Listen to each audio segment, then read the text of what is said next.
বড় পর্দার জনপ্রিয় অভিনেত্রী জয়া আহসান কাজের সূত্রে কখনো পাশের দেশ ভারতেও আনাগোনা তার। ওপার বাংলায় তো বটেই, বি টাউনের সঙ্গেও রয়েছে তার যোগাযোগ।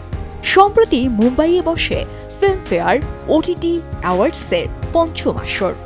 আরব সাগরের তীরে আয়োজিত সেই অনুষ্ঠানে রীতিমতো বসে তারার হাট। উপস্থিত ছিল বলিউড টলিউডের নামজাদা সব তারকারা। সেখানে ডাক পান বাংলাদেশের অভিনেত্রী জয়া আহসানও। ফিল্মফেয়ার ওটিটি অ্যাওয়ার্ডস 2024-এ বিশেষ পুরস্কারও পান এই অভিনেত্রী। মুম্বাইয়ের সেই মঞ্চে এদিন ঢাকার ঐতিহ্যবাহী জামদানি পরে হাজির হন জয়া। এ পর্যন্ত ঠিকই ছিল, কিন্তু বিপত্তিটা বাধে গেল মঙ্গলবার রাতে জয়ার ছবিগুলো যখন সামাজিক মাধ্যমে ছেয়ে যায়। আপত্তির বিষয় ছিল জামদানিকে শাড়ির মতো না পরে খানিকটা ভিন্নভাবে পরেছিলেন জয়া, আর তা কেন্দ্র করেই সামাজিক মাধ্যমে অভিনেত্রীকে নিয়ে শুরু হতে থাকে সমালোচনা ও বিতর্ক।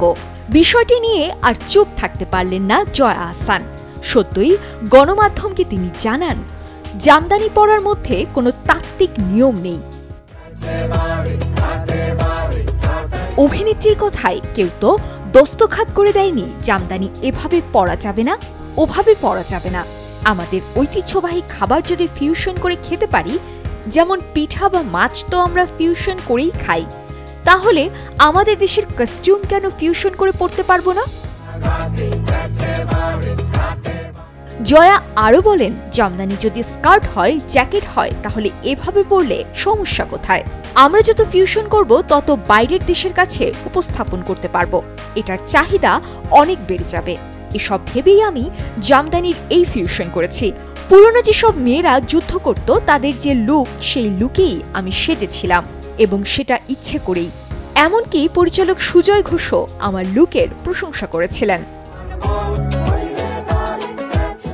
বাহারি সাজের জয়ার পরিহিত শাড়িটি তৈরি করতে 6 মাস সময় লেগেছে।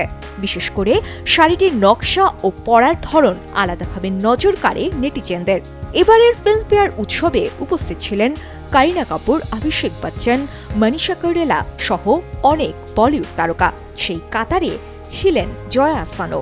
এদিন সঞ্চালক জয়াকে মঞ্চের দিকে সম্বোধন করেন ফাইন অ্যাক্ট্রেস অব বেঙ্গল বলে। সাজিয়া ইসলাম, কালের কণ্ঠ।